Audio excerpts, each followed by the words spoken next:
Twinkle, twinkle, little star, how I wonder what you are. Up above the world so high, like a diamond in the sky. When the blazing sun is gone, when the nothing shines upon, then you show your little light. Twinkle, twinkle all the night. Then the traveler in the dark thanks you for your little spark. He could not see which way to go if you did not twinkle so.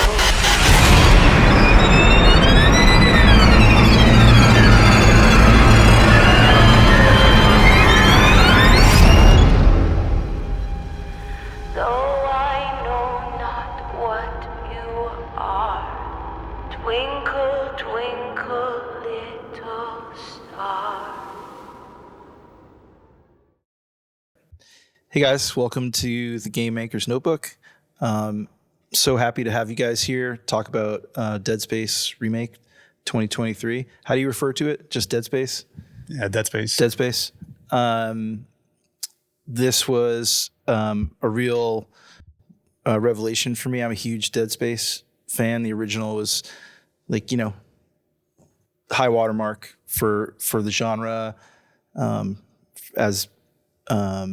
As a developer, like seeing all that stuff kind of mechanically come together in that game was just a huge inspiration for me as a developer when it came out. And I had the Dead Space, the new one in my backlog, and I hadn't gotten to it yet. I was kind of saving like a special time. And when it came up that I could do this when you guys were all here at DICE, I jumped on it. And I spent the better part of last week staying up till 4 a.m. every night, loving every minute of this game. It's incredible. You guys really rose to the occasion. And I've just like so many things I want to talk about with you guys today, but thanks for being here and thanks for making this game, because everyone I've talked to freaking loves it. And it's a really rare thing with remakes. I don't personally like remakes myself. I tend not to play them. This is the high bar, I think, for remakes so far. And the way that you guys treated the original material with such reverence and made this a new, unique game in its own is like a masterclass in doing this. And I think everyone who's going to be listening or watching to this is going to want to hear how you guys did it. And hopefully we're going to tell them. Thank you very much first. Yeah. Really appreciate. You're welcome.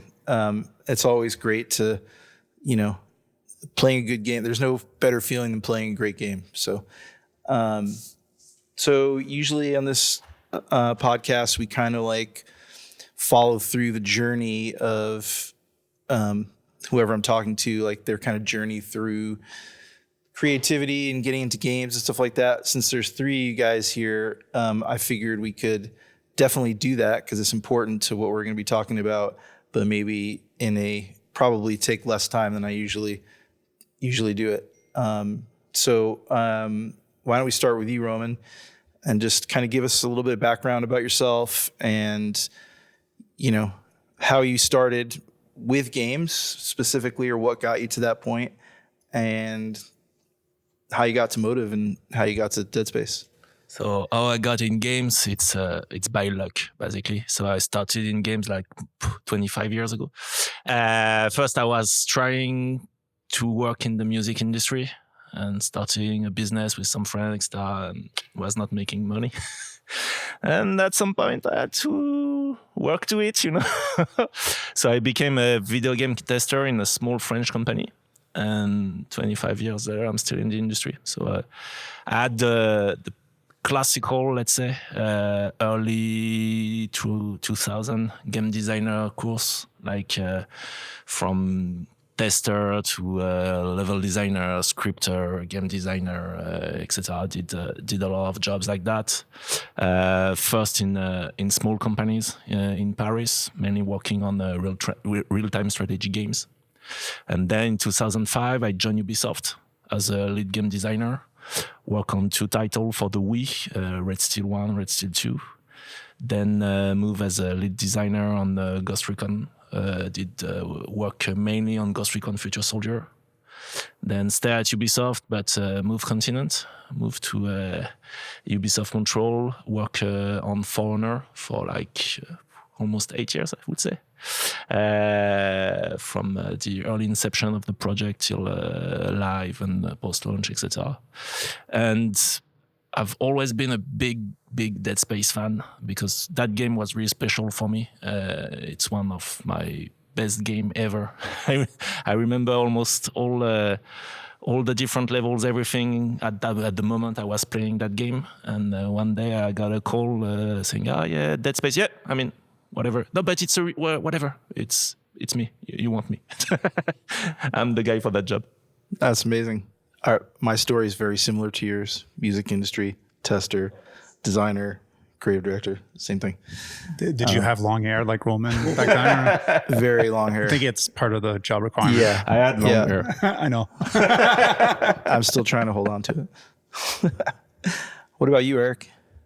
So me, I was same as Roman. Like I'm in design since 25 years.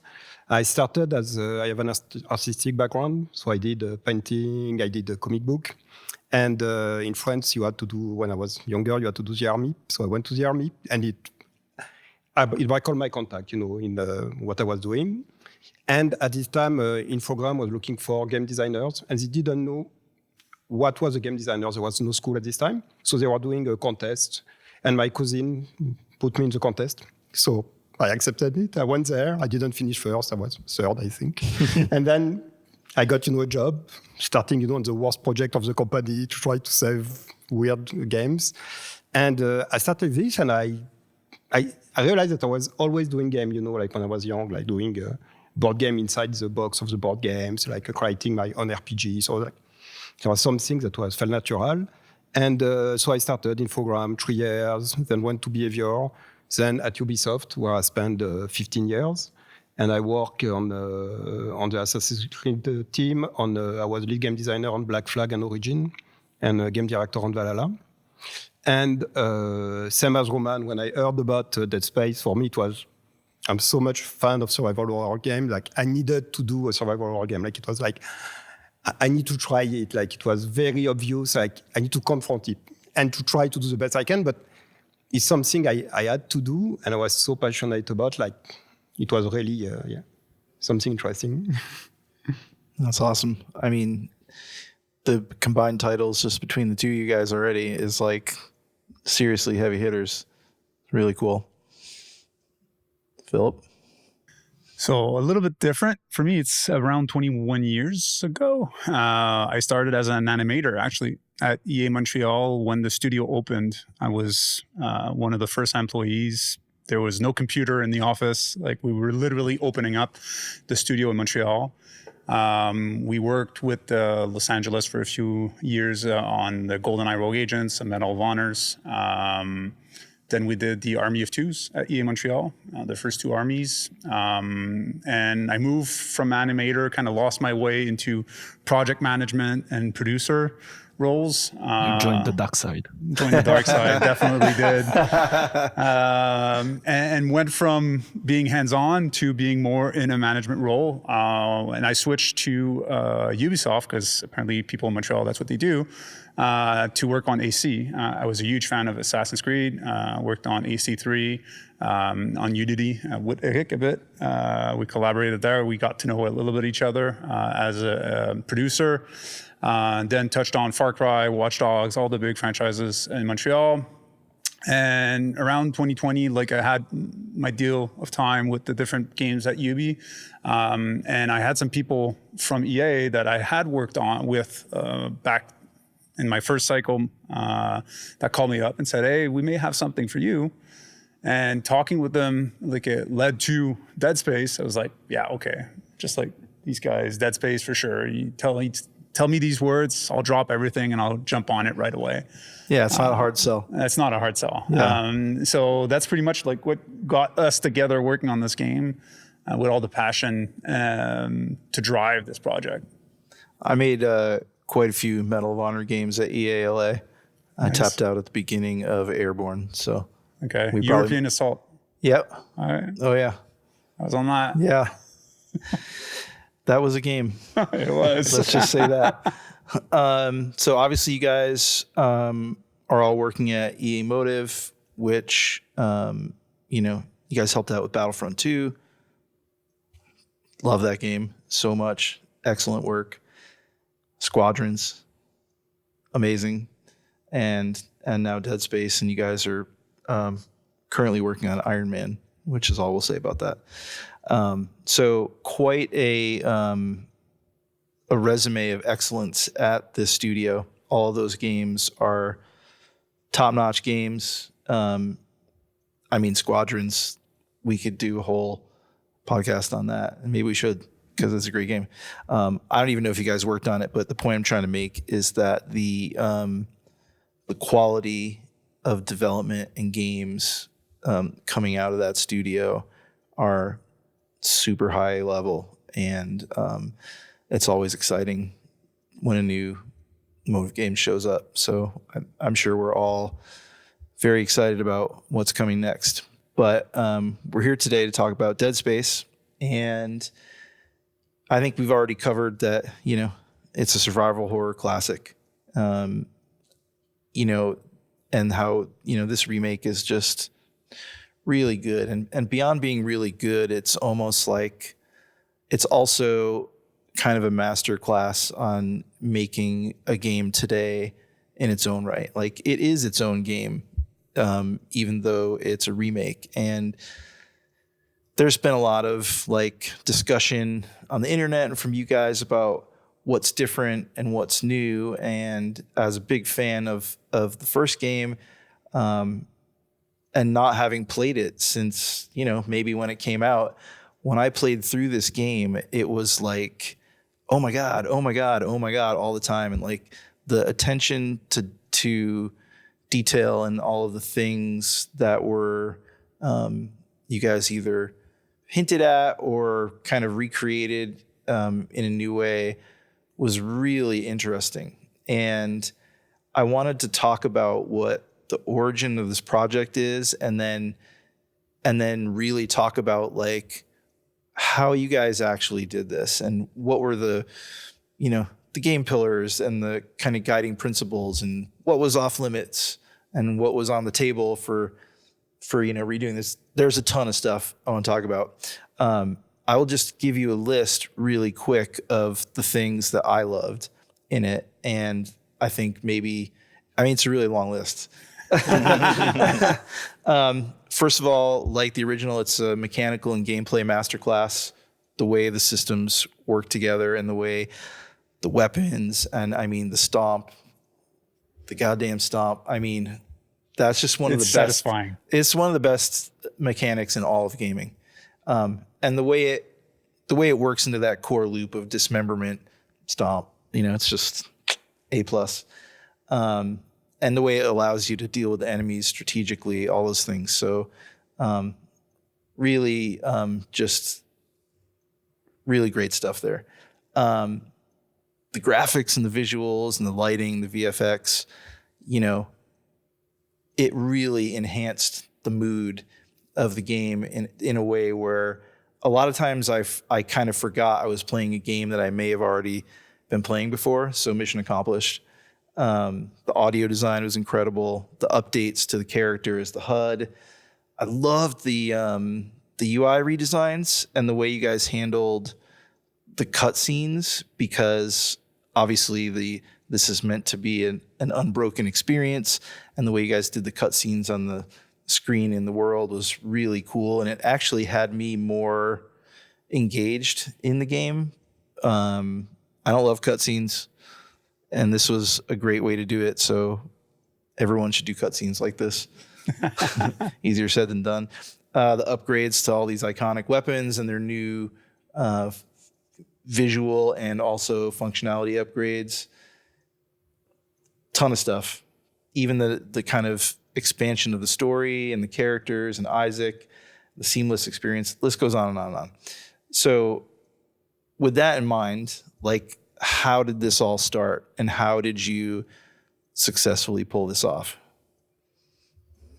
I guess the start, it started with Patrick, our studio GM, that pitched the idea that you could have a team. Like, there was a lull between squadrons and the next project. And so you had the opportunity to have people working on something, but wanted to have something that was meaningful. And you wanted to create a new team within the studio. And that's us plus our other core team members. We had some people that had worked on the initial Dead Space series in Montreal. We worked on Dead Space 2. We had people that worked on Dead Space 3 as well. And there was a lot of passion. Our art director, Mike Izajan, was working on Dead Space 2. We had some level artists as well. And like, they kept bringing back Dead Space, Dead Space, Dead Space. So Patrick jumped on it. There was some sort of a trend with remakes and remasters. Around 2018, 2019, the numbers were increasing. They were performing well generally. So it was seen as an opportunity for us to be able to say, hey, EA, we have this amazing license. Like, why don't we bring it back? Why don't we do something with it? And that's when, like, we heard about it and we're like, yes, please, let's do. And let's do it right. Let's not just remaster and do something quickly. Let's do it profoundly, and let's try to improve the experience and go from a foundation, define what are the core pillars of the game, what are the things that we want to tackle, we want to make sure that we're careful with, so that we can give guiding lights to the production team about how do we tackle this.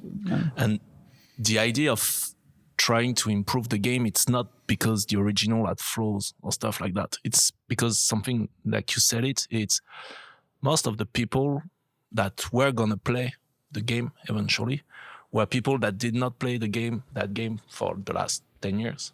And so our objective by remaking that game was not to remake the original game. It was to try to recreate the memory you had about it. And so we were not competing against how you thought the weapon were working, or the dismemberment, or the stomp, or the visual, or the story, or the immersion. We were not competing on how they actually were, but on how people remember them 10 years after. And so that's why when we started to work on the project and on the pillars, the main North Star basically of the project was that idea of the glorified memory of Dead Space. What does that look like? What is that concept? And so we had discussion between us in the team. We're also working with some player under NDA to try to understand the core Dead Space player that were still fan of that game 10 years after. What was those elements? What was actually still in their mind when they were thinking about Dead Space and trying to push that? And also we were fan of Dead Space by ourselves. So we were also trying to come with, okay, what we have to, what stayed with us after 10 years that we think is important to push further. Yeah, it's crazy because I don't actually think I could play Dead Space. I mean, I don't think I even have the right platform to do that. But I'm glad I didn't before I played this one, because it's like, as you described, it was very evocative and almost weirdly dreamlike. And I was like, have I experienced this before? It feels familiar, but it's different. And it was a really effective way to experience that game. There was one guy so from the players, so we call them the community council, and he had that great phrase, I think that stuck with me. It's one of the first time they had to play the alpha, I think, of the game it was. He said, it's it's a rare experience because you don't get to replay your favorite game for the first time. Exactly. I was like, fuck, that's a cool quote. That is, I'm stealing this one. that is really But that cool. was exactly what we were trying to recreate. Because that's actually something when you play a game or watch a movie or read a book that's profound to you, you can never have that experience again. It's really, really cool that you're able to kind of like poke at those memories and feelings. I think what's special about Dead Space, like I think we're 4 fans right here. Yep. I play hundreds of games. Like I play so many games, but when I started Dead Space, when we started development, I still had some very precise memories of events that were happening in that game and moments that, yes, they were romanticized version of it, but I still had like those, oh, this is going to happen there. And like leading up to expectation, it marked the imagination, something that a lot of games are not able to do. And I think that's a testament to the work that the original team did. Yeah. It was so well crafted. There was so many moments where the curve of tension was going up and down. It was a masterclass. And our goal was to take that and make sure that we were able to recreate it and provide twists in it as well for players that still had those expectations and kind of play with these expectations with different systems that we added to the game. I mean, the pressure that you guys must have felt making this game, it must have been immense because there's a responsibility to not fuck up Dead Space. Yeah. Right. And it's exactly as you described at the beginning, like we were fan of the game and we know doing a remake was dangerous and we needed, to understand properly the game, to analyze it. And it put on us a lot of pressure, but also it was fun to play with player expectation. Really to know those moments that player expect to see because they know the game, and then to say like, okay, there is an event there, but we're not going to play it exactly at the same moment, just a bit different, and to create surprise or to make you discover, there is a door that lead nowhere, and suddenly, you can open it in the remake, and it lead to a new room. So it was playing with expectation was really interesting, and it became what was dangerous at first became a bit of a game, with players, where suddenly we took the advantage of people know it, they are used to it, and we're going to surprise them into it. What I had heard was that there weren't any original Dead Space developers on the team. That's obviously not the case, as you said. We had people that worked on the second one. Yeah, I just mean, sorry, franchise-wise. So did they was that helpful in a way where, Tremendously. kind of like unanswered questions? We actually had our art director, like I said, that was a lot of people from the art team, from our design team. We also had someone that worked on Dead Space 2 and Dead Space 3. In our community council, we actually had someone that worked on Dead Space 1 in the UI team, which provided a lot. Dino provided us with a lot of information and insights into how they built the UI, what was their vision, what were they trying to accomplish.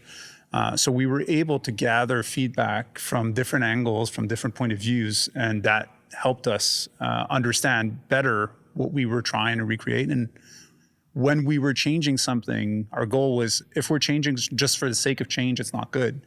Why are we trying to make the change? What is it improving for the player experience? And that was always the questions that we were asking with the team. Like, just changing for the sake of changing is not worth it. The game was amazing. And the way we approached that, it's basically we had 4 pillars.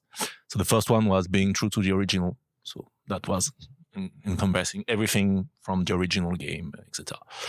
And then, so that pillar was the pillar of, okay, you better be an expert in Dead Space, and everything that you recreate better be good and at the same level of quality. Okay, cool.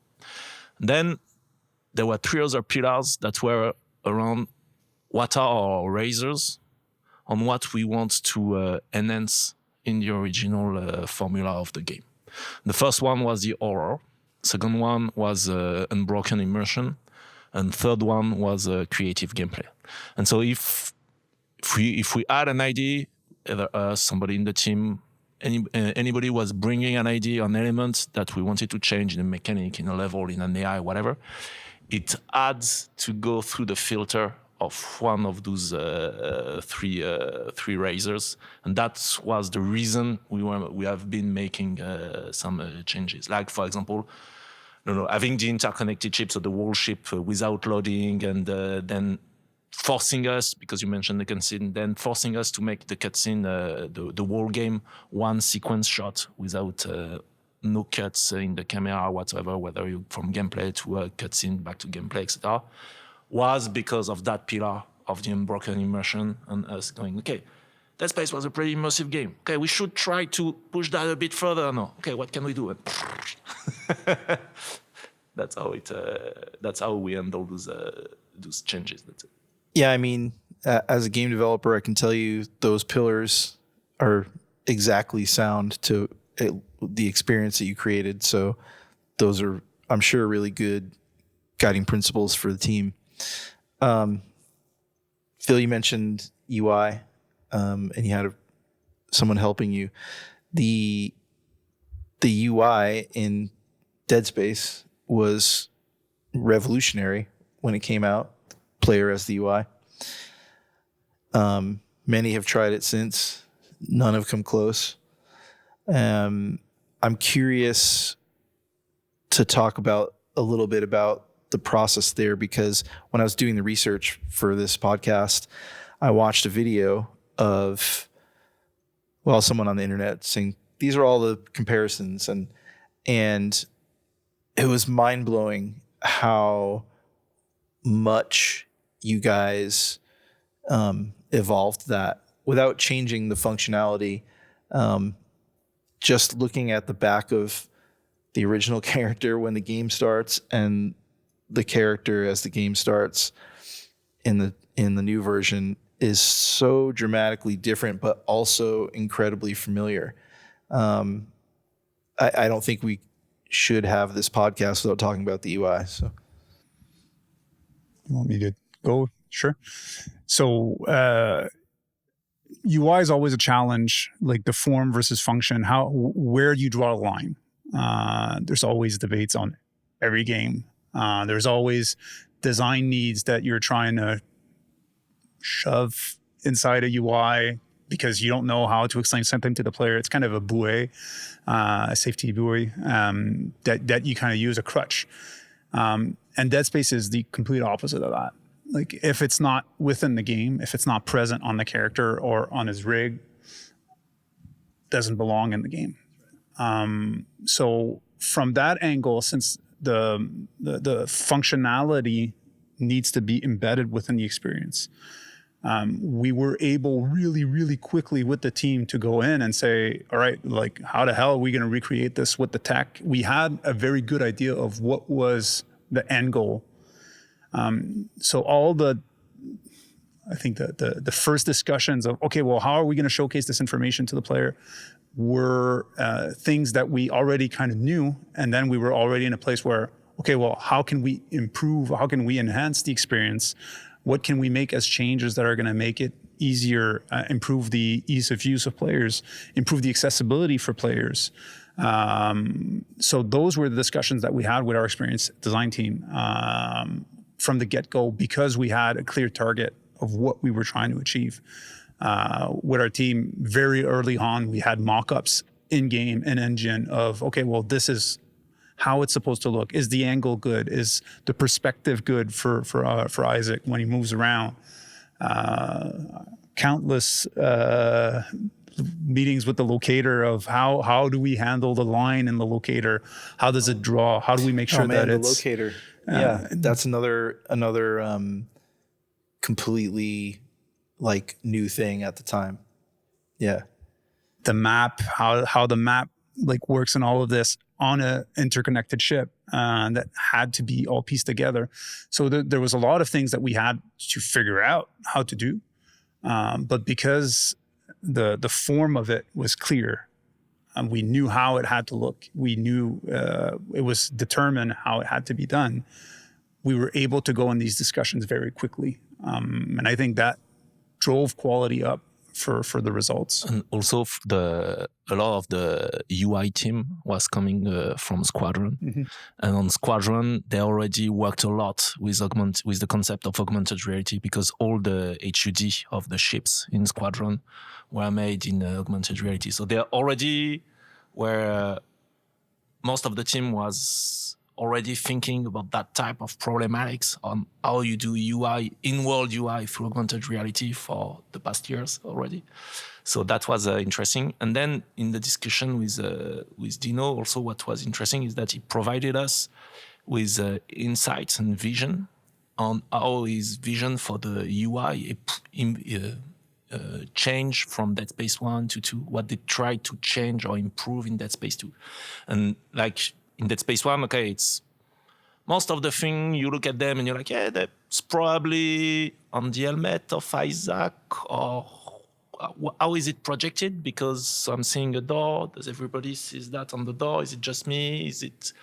It's a bit blurry, that thing. And in Dead Space 2, they really try to ground it a bit more. Like you see where the UI is coming from. You see projectors, elements like that, etc. And so that's something also we tried to include more in Dead Space 1. It's to try to, every time there's augmented reality, we really try to ground it with a projector. Or if it's not being projected as an hologram, then it's something that must be on the helmet of Isaac. And where does that projection is coming? Well, it's coming from the thing on the front. That thing, that night thing that Yeah. has on the front, that's projecting it.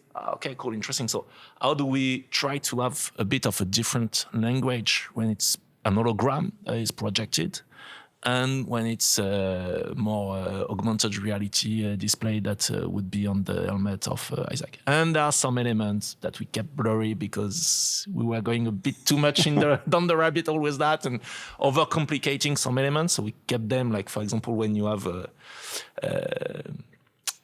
rig link, the video call with somebody. Yeah, those are so well done. We kept that a bit blurry. Like, are you the only one seeing it or not? Was like was that feature hard to do? What was hard was to nail the contrast of the render, in order to really see clearly the expression of the characters, but still give the sense to the player that you are in control and you should be in control. And when it was not enough opaque, well, you were not seeing anything and you were just playing, and it was almost like an audio log. And as soon as we started to make it too opaque or have a little bit of different framing or having it a little bit too big on screen, while it was creating really a feeling of cinematic.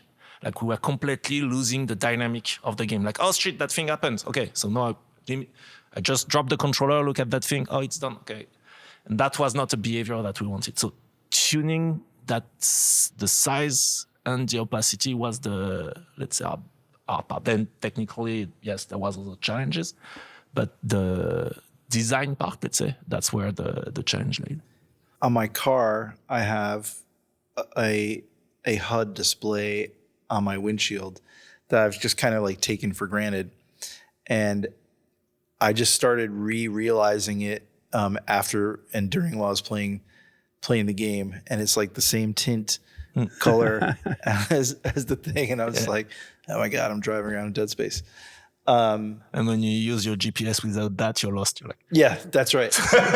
Where am I supposed to go? Not used to anymore to look on the right. But all the acting, it was something that we wanted to push to get, again, the characters more embedded within the story, to make it more immersive as an experience. Dead Space was so good to create that feeling of immersion. It was the unbroken experience for us globally with the UI. All of it is part of that. And you mentioned it, like that you played it up to 4 a.m. in the morning. Yeah. It's literally one of the targets that we had given our team. By the initially. way, when I was doing that, we were having an unprecedented, like 4 or 5 days of rain and lightning in LA, which is really rare. And it was raining every night and thundering and lightning. Making and it perfect. perfect. Yeah. It was a target for us. Like, how do we make a game where the players don't want to stop playing? Like, the game's not super long. It's not a 50-hour game. Can players play it in one straight seating without going to the bathroom almost? Like, that was what we were trying to achieve. And anything that was reinforcing that. So the acting in those Rig Link, making sure that the characters that were there were drawing you within the story without being chatterbox that are breaking your immersion. That's actually a really good point. The dialogue was very like on point and not overly verbose in a way that it felt very just like perfect amount of exposition and information. I can get back to the action, but I felt like I also progressed the story and I know what's happening. Joe Barry, our writer, did an amazing job at like revisiting the script. She created all the voices for Isaac because we added a voice for our main character in the game. And we had a rule for Isaac as well. Like how do you create a version of the character that wasn't present, that's not a chatterbox, it's obviously not Nathan Drake. How do you create a character that fits within that world? So we had some rules to make sure that it made sense. When was he talking? He had to be talking to. He had to answer to something. We also wanted to make him smarter than in the original game, where he was basically being told, "Hey, go do this." He is more like a grunt. He's the engineer. Yeah. Like, so in the game, whenever there's a problem, he's the one that like usually comes up with, "Hey, well, we could do this and that, and that's going to resolve the issue." And then people go, "Hey, you're right, Isaac. Okay, well, go do it." And then you go do it. But just that feeling of him answering, not being super verbose, usually short answers, and then quiet. Yeah. And then the audio design kicks up and drives that experience. I think it worked extremely well. Yeah, I mean, you mentioned Nathan Drake, who obviously one of the great iconic For sure. game characters and performances of all time. But that when you play Uncharted, I can't believe I just blanked on that. When you play Uncharted, he's constantly talking to himself and therefore talking to you, and you're very kind of aware of everything that's happening, and that definitely wouldn't work in survival horror as it goes anyway. And it was really effective in this version. Really, I mean, if you've played more than one Dead Space, you're used to him speaking anyway, but it was very well done. And the audio design, as you mentioned, really supports that. I mean, I'm sure your audio team is incredible, based on all the other great games that you've worked on already. I want to make sure we talk about the gameplay through the weapons and all the new stuff there. I am a plasma cutter, line cutter, flamethrower, and I forget the name, the force gun. Force gun. That's how I roll. There's nothing cooler than the line gun to me. I just love that. But the unique gameplay strategies that the combination of those particular four weapons define how I play the game. Of course, there's tons of different ways you can do it just based on the permutations of the number of different weapons alone, plus their alt fires. Talk to me a little bit about like the strategy behind those and like how you guys came to the new upgrades, because they're all really well done and they fit perfectly. And like I said before, it adds up to this mix of player strategy, agency, perfect ways to interact with the world and against the world. It's just, I don't know. I'm starting to like fanboy out here. What was tricky was most of the weapons were very iconic. So people knew them very well. So they knew the sound of it, they knew the number of hits to kill an enemy, they knew how to use them. So it was very difficult to change the primary fire of weapon. like, we tried to do it, like changing the number of feet with a plasma cutter, and it was feeling wrong. Changing the sound of the pulse rifle was really bad. So we had to maintain the primary fire. But secondary fire, strangely, people didn't care that much. So there was really an opportunity to give more opportunity for the player to play with enemy, to crowd control the enemy, and to give him new tools to play with the enemy. So it's what we tried. We tried to enhance the power of the weapon, mainly with secondary fire and with the upgrade. And something that was interesting when developing the weapon, each time we were developing a weapon, for example, I remember the pulse rifle when we tried to develop it, to add the explosive mine, etc. People in the team say, okay, it's my favorite weapon. I'm playing only with this. It's good. I will never play with the other. Okay. Then we try another, weapon with a Reaper. We implement it. People come in the team say, okay, it's my favorite weapon. I'm going to play only with this one. And then we started to realize that our team, did a very good job on the weapon and in creating, new enhancements that people loved and were creating strategy. And the new functionality were done to mix together. So it was adding new element. And what was tricky is to make it feel like it's the same weapon roster as the original, but they have a new particularity and the upgrade graph is totally different. But it feels also visually identical to what it was. It's the same graph, with all the nodes, but we wanted to have a functionality on every node. We wanted to have, very meaningful upgrade that had a new function. So it was keeping the same grounded element, but to push it to a little level a bit more and adding, element. And it's really like, me, I love the fact, like, players discover strategy, like, planting mines, on top of the head of enemies that are suddenly doing a turret and exploding everything, or putting them on physical object. Like, there is a lot of stuff you can create with attracting enemies, etc. that are new elements that are giving agency to the player to let them play the way they want. And it's what we try to reach, like, being true to the original roster, but giving new possibility to express yourself. Yeah, I mean, I agree with all that, and it's evident. I think what's interesting about Dead Space as a whole, but especially this version, is because of the redesign of the weapon functionality and the low number of weapons available in Dead Space and the actual low number of enemy archetypes, it still never gets boring, right? I don't know the name of the little guy with the 3 tentacle eyes. Lurkers. I mean, I fucking hate those things. They're annoying. Yeah, it's so annoying. And I'm usually I'm super against backspawning and getting hit from behind, but it just works so well in this game. And what's really interesting is, like, each one of the enemy archetypes also does multiple things, right? And trying to understand what those things are and manage the attack with the tools that you have, because, it's really hard to switch a weapon from your inventory in the middle of a fight, obviously on purpose. But, like, using those tools to create your own strategy is, like, a huge part of the fun of the game.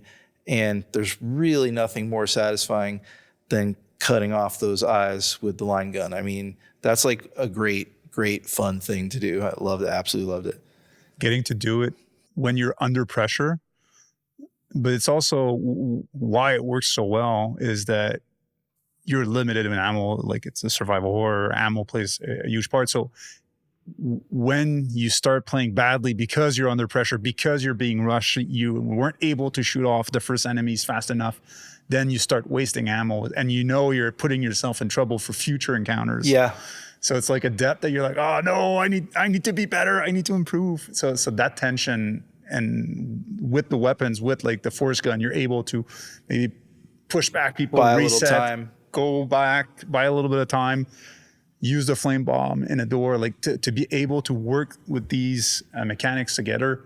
But also the tools in the environment. Exactly. Electricity, Yes. Yeah. It's fire, one of the biggest explosives. weapons. In fact, like, interacting with the environment is your last resort, strategy. Yeah.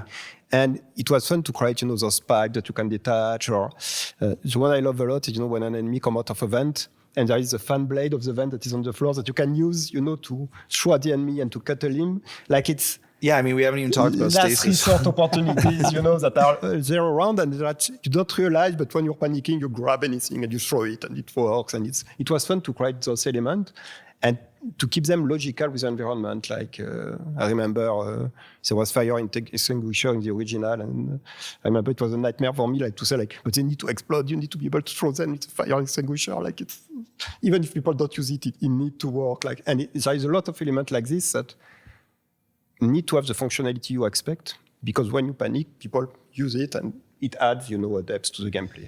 Yeah, and the effective part in Dead Space is that a lot of games give you those type of tools with weapons and enemies and environment, but without that level of tension and fear and constantly shitting your pants, it's like those other games feel more like a playground. And maybe that's intentional and there's nothing wrong with that.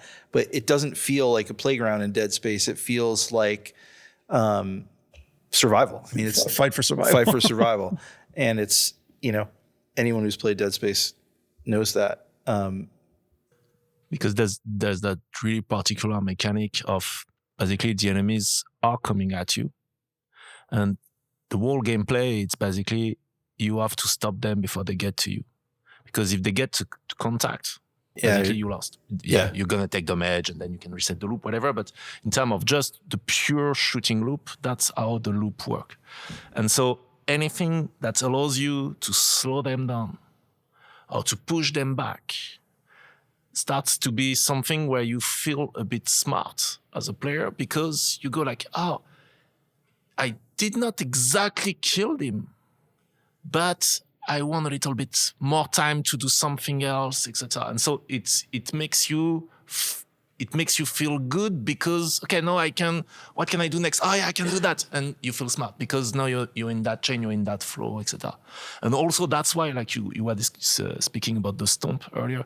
That's why the stomping on enemies to get back loot, etc. works so well in Dead Space, because there's that sense of pressure. Like if they're close to you, you're dead. If you miss a shot, okay, you're fucked up and you will have to, etc. And then when it's done, and you're like, okay, now it's payback time. And there is a sense, a pleasure, like you're venting when you're stomping on things. You're like, and give me that, and yes. Yeah, you're doing it, and you're like not stopping even when you're like it's done, but you're still one or two extra shots. Yeah. It feels great. Like you're venting. It's all the pressure. You're releasing all the pressure you had during that fight, and it's coming out with the stomp. And that's also one of the interesting elements of that mechanic inside the combat loop. Yeah, I mean, there's one dungeon I forget which chapter it is, but it's when you're injecting the Weezers. Chapter 6. Chapter 6. There's one dungeon that I think I used I had to use everything at my disposal. All my the room with all the blue and the electricity and you know what I'm talking about. Yep. Like the fridge. I had to do that. That probably took me just an hour because I want to do it perfectly, and I found all these cool things, and I kept going back. When I started the game, I looked up, how long does it take to complete Dead Space? 12 chapters, 13 hours. And I got to that part, and I checked, and I was like, on 13 hours, right? I spent a lot of time in the game, but that one dungeon was just so expertly put together, and it really felt like, without being obvious, but if you're a developer, you notice these things, but it was like a very let's put you to the test here, because there aren't really too many bosses in the game, and I think it's really appropriate that the game is actually the boss, at that point. And that was a really fun and frustrating and controller throwing, but not all in the good way, right? Really, really it just kind of had everything all together. So it was really cool. It's actually one of the challenge of the game, making a survival horror game. How do you control the amount of ammo that you're dropping for the player. And it's something that the design team with the analytics team worked. Every playtest we were looking at, okay, how much are we dropping? Money, ammo, what type of ammo? How are we deciding what we're dropping? It's something that the team was always working and looking not to at. mention the constant resource management in your inventory. Exactly, Right. and it's really like it's really the nightmare, of a survival horror game. Like you need to nail the pacing to keep the player, at the limit of he has ammunition, but he just have just a few left. Like you need to keep it on the edge all the time, and to keep this with an upgrade system, etc. It's super tricky. And what was difficult for us is that we have a new system, which is an intensity director that spawn regularly content into the game. So suddenly we included systemic content, and this was very risky for the economy because suddenly you can have enemies that appear possibly endlessly, and we want to keep this curve of tension in a survival horror game. So we had to tune it, test it, etc. Not only in terms of pacing but in terms of economy and balancing until just one day it felt right, and you're like, okay, we don't touch anything. Like it worked. Like, the number seems to align properly. You are always, the tension is good, the progression curve is good. And it was a lot of trial and error. And also, I remember the feeling of, for me, a survival horror game is really this balancing, This balancing of management of your economy, your ammunition, the danger, and finding this right balance, this right tone, like that feel a bit, you're comfortable, but you can fall really quickly. So to nail this was really the big war, like the big challenge. How you felt as a player, it's how Eric felt as a developer leading up to launch and making sure, are we okay? That's amazing. Not exposed to players, but I read a lot about the intensity director. Like, we should talk about that because I think developers get that'd be real interesting to see how that actually worked in the game. And, I didn't know about that before I played the game. I found out about it after, and I look back on it now, and it's fascinating. I want to hear more about it. The idea of the intensity director was to keep so it was part of the horror pillar, and it was how we keep the experience fresh as you progress through the game, because Dead Space is still a linear game, and like you mentioned, there's not that many enemies, etc. And so quickly you can start to see the pattern. And our first goal with that system was to try to break those patterns, to create events that you were not expecting, that would not happen at the same moment or at the same time or in the same way. Like, for example, so it's a smart spawner system, so it controls everything that can spawn, whether it's lights, enemies, events, anything, VFX, anything. And the way something we wanted is, for example, you do a fight situation, you die. Okay, you come back. You know that when you're going to open the door, there's going to be a guy that spawned on the left. Blah, blah, blah. You open the door, and the vent explodes. You shoot. Oh, wait, there's no guy. Oh, no, he's falling from the ceiling. So that's one example. Same thing that goes with that sense of expecting what's going to happen. It's that sense that when you're moving across an area that is new in the ship, you know that something bad's going to happen.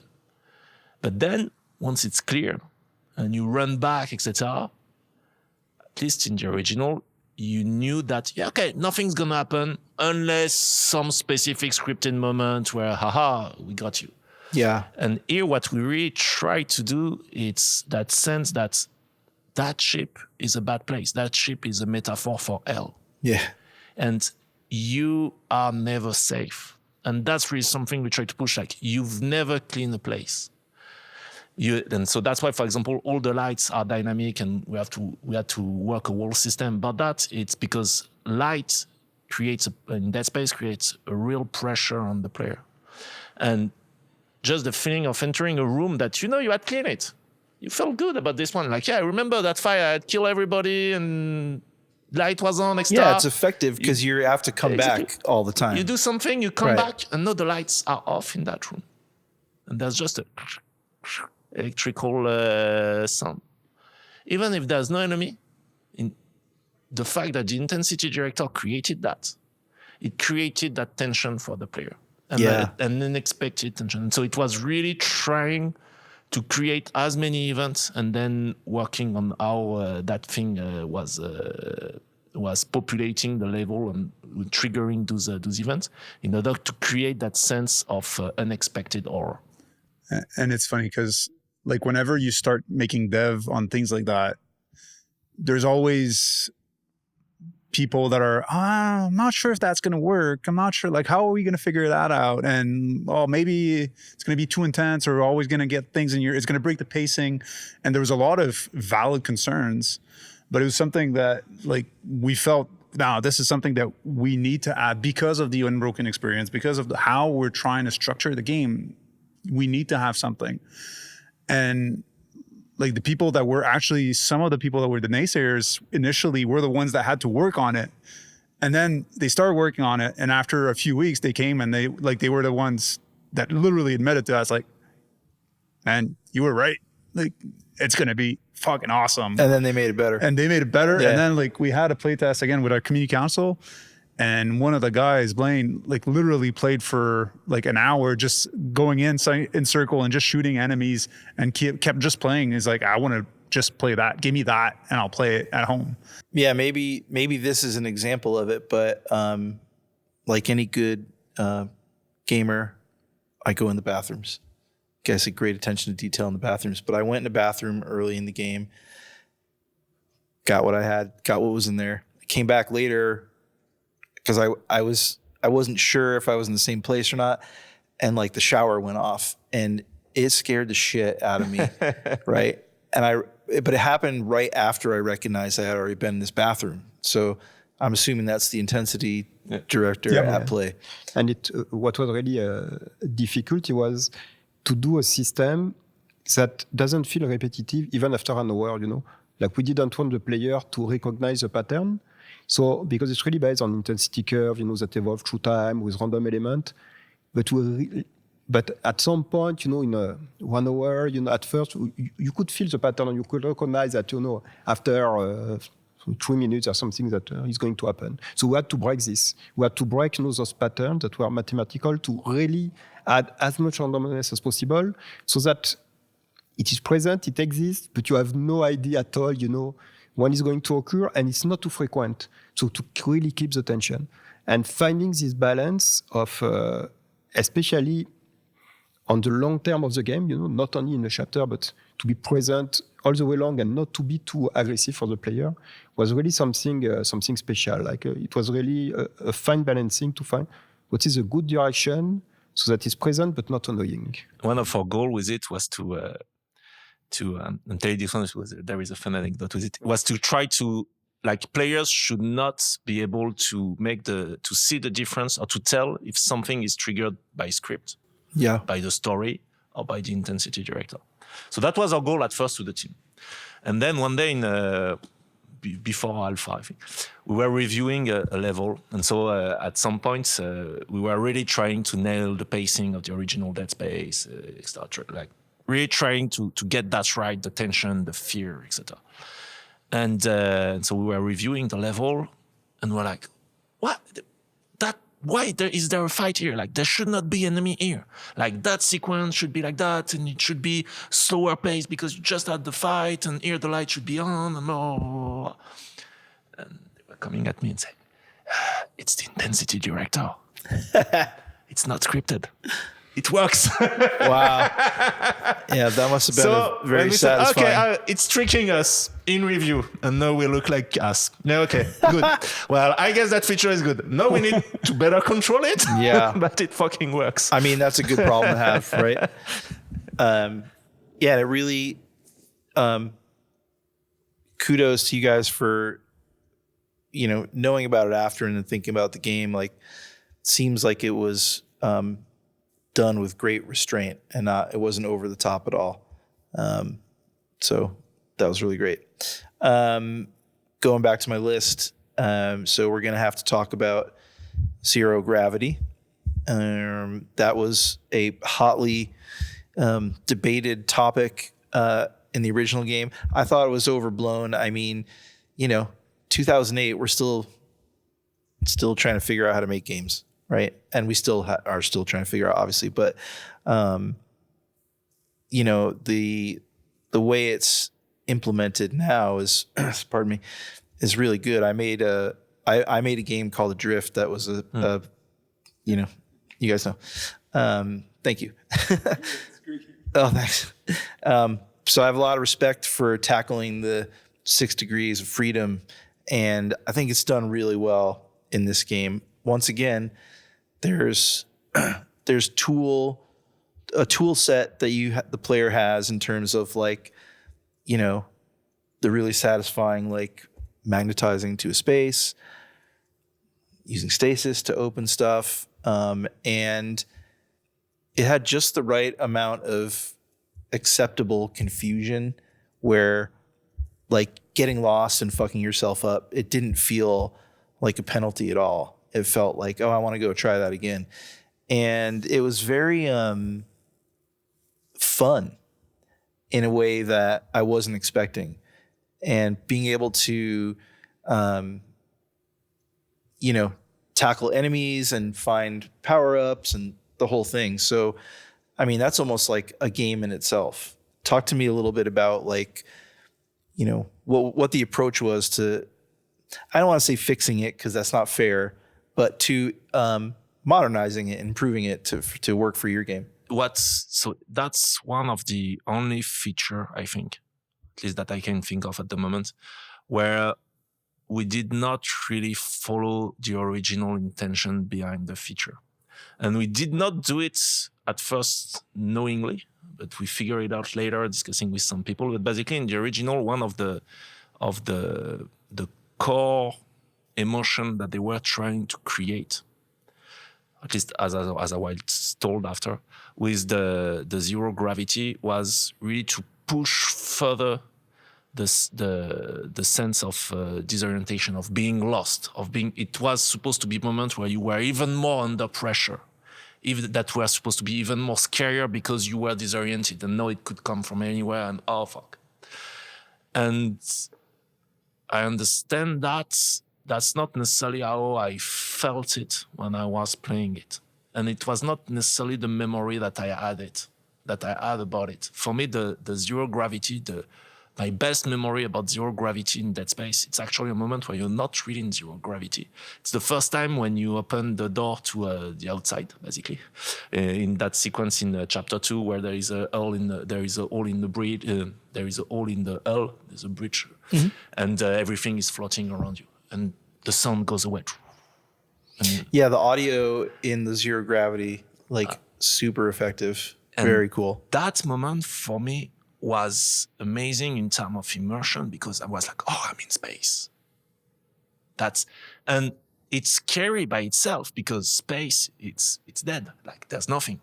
You're out, you fly a bit too far, you're dead. So it's just by itself, that idea of being in space, being in the void, it's scary. And so the way we approach zero-G and why we tried the zero-G that they did after in Dead Space 2 and Dead Space 3, and we made some changes, but we retrofitted it in Dead Space 1, was because we approach zero-G through the lens of immersion and through the lens of players' creativity. So, okay, now zero-G is part of the physical tools of the game and how elements react and how we can create some element of puzzles, etc. But the first emotion we wanted to create was to go with the sense of immersion. Like if I turn off the gravity in that area of the ship, how things are supposed to go, how my character is supposed to start floating, how I should see the box floating around, this kind of thing.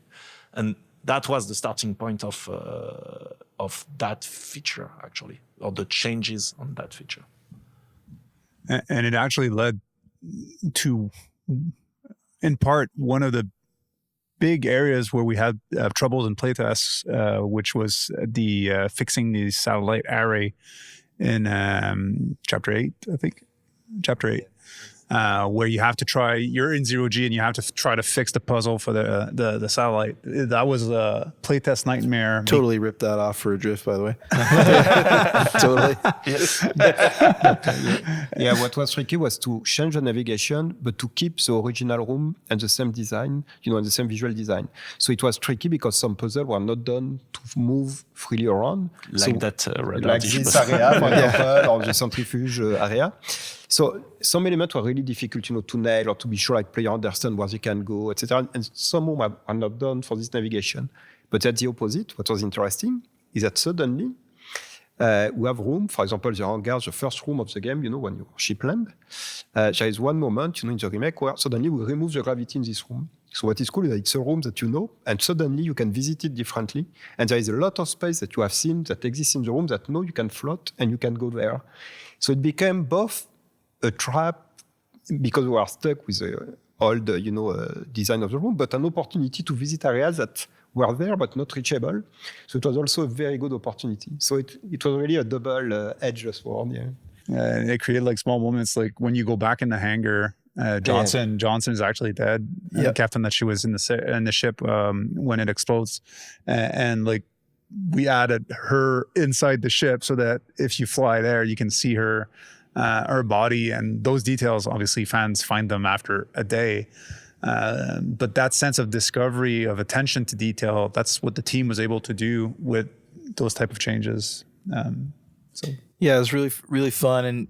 And you said player creativity early in the discussion about the 0G, and it's interesting to think about Dead Space and like player creativity, because I tend to think about it from a strategic standpoint, but I guess that is player creativity, right? It's it's using the tools that you have at your disposal to create your own game, and in some sense, Dead Space is, there's a linear story, everyone's going to have those big same beats, but all the stuff in between it is, created by how you choose to do it. And I think, when we're making games, that's the goal for everyone, to do it. And, you guys are perfectly set up for that. Another thing that was a hot topic was the turret section. Greatly improved again. Was there any like time during development where you guys are having trouble with something that felt like it had to be in the game, so it was important to the thing, but you were considering cutting it and you had to like push through and really like figure out the problem and the solution and get it in the game? Yes. Which one? But there were many, of course. But like, for example, so the seamless no camera cut. Yeah, it's great. Still, you're in the Ishimura, okay, we had to figure the rules of camera, cinematic stuff, some amazing. And then you go to AG7. Yeah, so you have to mobilize the ship, the planet, all a the little stuff. bit of black magic. Yeah, and some people here present did not really like me at that point, and we had to push it because it was a big element of the immersion in the game, and it's really something we wanted to keep. Or like you were speaking about the Kanan sequence. Well, we had some really interesting prototype at first of the changes we made, but it took a lot of work eventually to really nail the sense of pressure during that sequence. And same thing, like it got that close to not necessarily be. we ended up, those moments that we decided to change quite drastically, we ended up having to spend a lot more time than we initially thought on them. So yes, the ADS cannon, even the slug bus fight, both of them, since we were changing completely the pacing and the sequence of action, to get from the idea to the right execution where it felt good for the players. like from a timeline perspective, looking at Excel, it happened a couple of times. Where we're like, yeah, this should be done, and then we played it, and it's like, yeah, that's not done. And then what do we do? Because at this point, we can't go back to what we had in the original. It doesn't work, and we need to have something. So. And that something needs to be at the Dead Space level of quality. Yeah. Yeah. I mean, that's the torture of game development. Oh, yeah. Right. Yeah, exactly. We're too far to go back. You know? And also, what I love in game development is that everything that seems natural in the game, like, that people don't notice, is often very complex to build. Like, it's some elements are just doors, doors, great, like everything, like, everything takes so many time to detail. So, and one day it's natural and everybody loves it. And don't even mention it, like, and it's really like to reach this takes time and a lot of detail to reach this moment where you just flow very good and it's not hurting, your experience anymore. And it's where it's good, like it's when it's transparent in a way, like it's where we succeeded, but it takes really a lot of time. Yeah. And we had Gav, one of our tech designers, that like literally worked on doors, elevator doors, the stasis doors, the trams. And doors are hard for weeks and months, and is like, yeah, I'm still working on doors, but it's going to be awesome, and they are. But yeah, excellent doors in Dead Space, totally great. One of the other cool things that you guys added was side quests. They weren't like, they didn't really take you so far off that you kind of lost the main path, but it was such a relief in a way to go on those little things, because I never felt like I was going to have a boss fight, right? I don't think I did. And it was really having that like release of the pressure valve a little bit was really effective, that I think more survival horror could learn from, because it's so effective to calm the player down and then freak them the fuck out with everything, right around the corner. How did that come about? Well, I think the interconnected ship kind of set the foundation to have side quests. But side quests, you need to have meaningful content. You need to have meaningful rewards for doing them as well. So one of the things that we had a luxury, being a remake, we had a narrative of 3 games plus novels plus comics that we were able to explore. And again, Joe did an amazing job at taking what was present and done afterwards to be able to try to go in and add and create new stories that weren't present. So like all the conflicts between Isaac and Nicole, like the distress signal in the original game. Yeah, that was really well done, the Isaac and Nicole stuff. Like you don't know why like they're not together and everything. And now, we're able to tell that story with one of the side quests. So that's what we were trying to try to tell meaningful stories for players that want to learn more about, hey, what happened? And then the rewards, some of the rewards are actually awesome rewards that, like if you finish them, they give you the marker one. Anyway, well, when you complete all of them, you get the secret ending. But non, mais le Kinesis, I forget what the it does. stasis module. If Stasis when you module. complete Mercer, Mercer Hunter side quest, you get The super stasis. the stasis that lasts longer until damage. Damn it, I didn't get that. It's damage over time stasis module. But the idea behind side quest, it's basically it started, so like Phil mentioned, with the concept. Okay, so we have a ship that now we can revisit. Okay, what type of activities do we put in it? But also with Joe, the writer, what we were discussing. We wanted that first. Our initial idea was we want to give a bigger role to Nicole. We want to give her agency on the resolution of the events. Okay, how do we tell that story? Because it's not really part of Isaac's journey. She's already dead. Yeah, we can put some flashbacks, some notes, stuff, but it doesn't really fit. And so that's where we started to think about that concept of side quest. It was more to say, okay, there is one thing that Isaac don't really do in the first Dead Space. And that is not really part of, even if it's the kicker of the story, it's not really part of the story. It's looking for Nicole. So let's make that a real side quest. Let's make that a real quest. We eventually call it side quest, but let's make that a real parallel quest in the game, which is, okay, it's going to look for Nicole. But spoiler, Nicole is not there.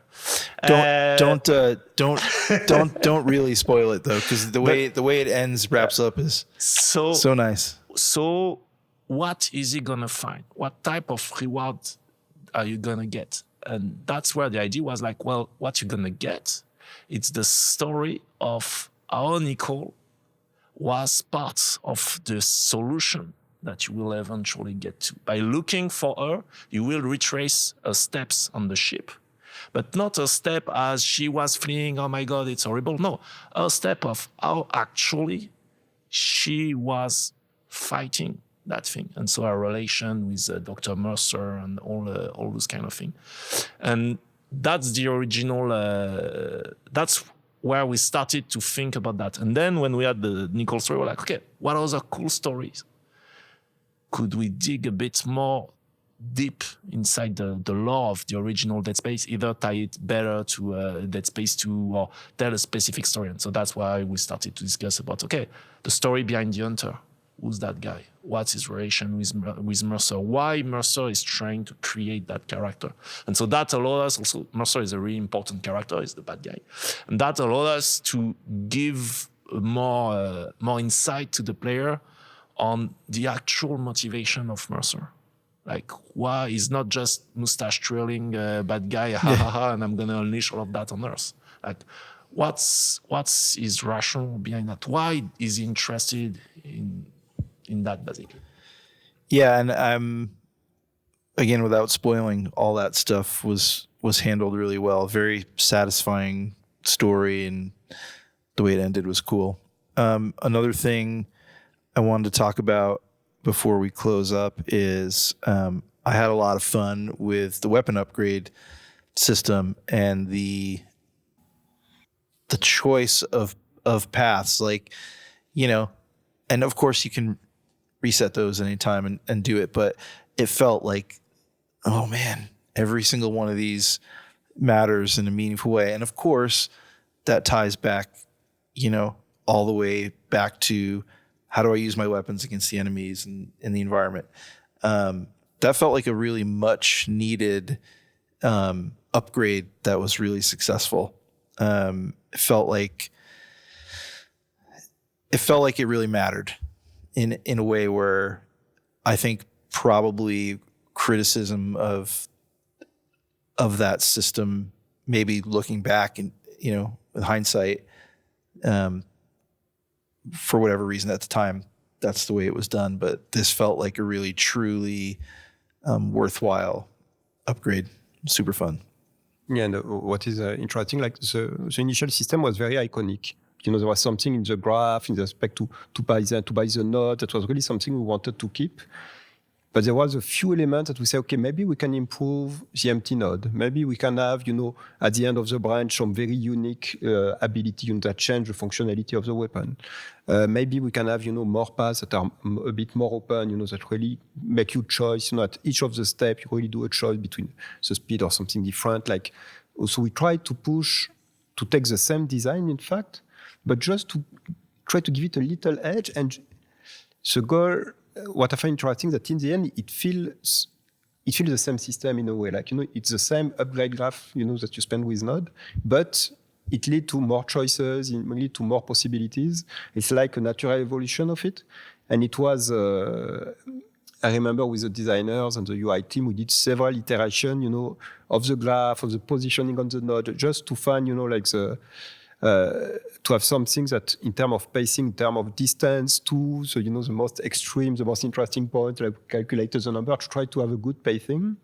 And also we had a lot of discussion, like, do we want the player to commit to something, or do we give him the freedom to, respect everything, we try everything. So we try different strategy until we make the system evolve. And this idea is that not all players are going to get all upgrade, but they are going to choose what they prefer, and we give them their freedom to experience, play with it, test, do what they prefer. So it was really like an evolution of the system. that we try to push a bit beyond. I mean, it feels like you did. Feels like you did a great job on that. Which kind of made me start, when you're talking about stuff, kind of made me think about, like, when you mentioned pacing. One thing I noticed when I was playing the game was that, and I can't remember if it was like this in the original Dead Space or not, so forgive me if I'm saying something that's not true, or maybe I perceived it differently. But the locations of the upgrade stations they didn't feel like weirdly obvious. Like, I never felt like, oh my God, I need an upgrade station. But I also never felt like, oh man, this is a real obvious, there's 1,000 power-ups in this room and there's an upgrade station. Like, it felt really naturally paced in a way that was fun. I don't have any criticisms of the game other than one thing, and it's so minor, it's not even the thing. But I personally felt like in the same way, like I never felt like I was really needing a save station. Felt like they were like just kind of like always there. Any thoughts or about that? Is it because you didn't die? Well, no, I mean, I died quite a bit, but I felt like for me, again, it's such a minor thing. It's not even a criticism. It's maybe something I noticed. Well, we did work on the checkpoint system to try to find the right balance between irritating the players that have to redo a very long section because they forgot to save. Yeah. That sucks. Believe me, I'm with you there.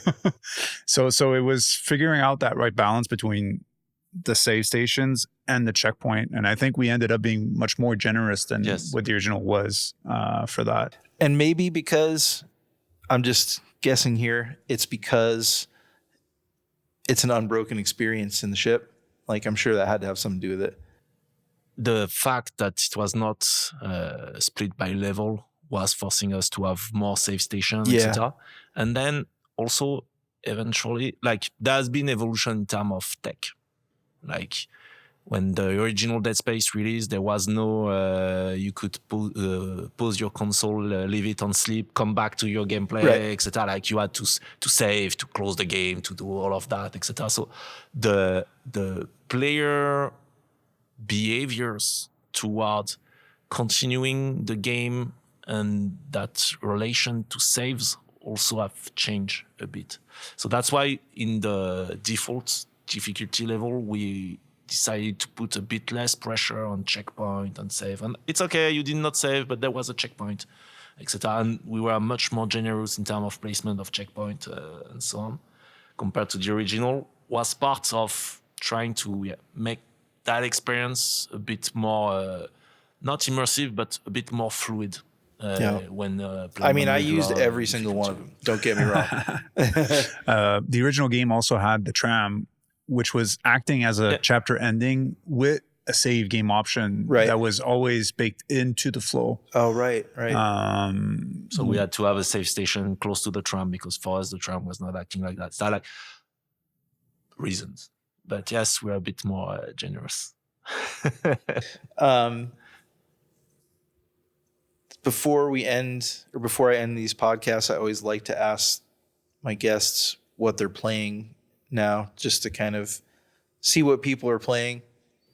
So at the moment, I'm playing Helldivers 2 and Prince of Persia. I'm dying to play Helldivers 2. I have not tried it yet. The videos look insane. It's cool. So currently, I'm trying to stop playing Against the Storm. I'm playing too much it, so I need to stop. And I try to finish Baldur's Gate. Oh, yeah. Like all of us. I don't think anyone did. Yeah. It's impossible. So I'm playing Helldivers 2 with Roman. On the plane coming in, I was playing Prince of Persia, so very original. And I'm looking forward to play Final Fantasy. So I'm like trying to clear my schedule for Final Fantasy when it comes out. Well, just before I'd been cleaning like pretty well Grand Blue reading. Oh yeah. Speaking of RPG. And I just finished Cyberpunk DLC, which I hadn't done. And Yeah, had a blast actually. I'm almost done with that. I just did one of these with Cyberpunk yesterday. If you guys like that game, listen to that podcast. It was really good. He talked a lot about. I mean, we talked a lot about like kind of stuff like this. Is really, really interesting. I'll listen to it. Yeah, I love Cyberpunk. I mean, I'll be playing a second playthrough of Dead Space probably because I want the secret ending, obviously, and I'll probably play it on a harder difficulty. I did play it on easy. I don't have any problem doing that, but I feel like, you know, being an OG Dead Space player, I have to go back and play it at least on normal to go through. I just want to thank you guys for coming and doing this. It was so fun to talk to you about this. I've been really looking forward to it, and I love your game, and I hope you get to make more. It was a blast. Thank you. And hopefully we get to do this Next for the time. future. The next game. Thank you very much. Sign me up. Thank you. Thanks. Thanks.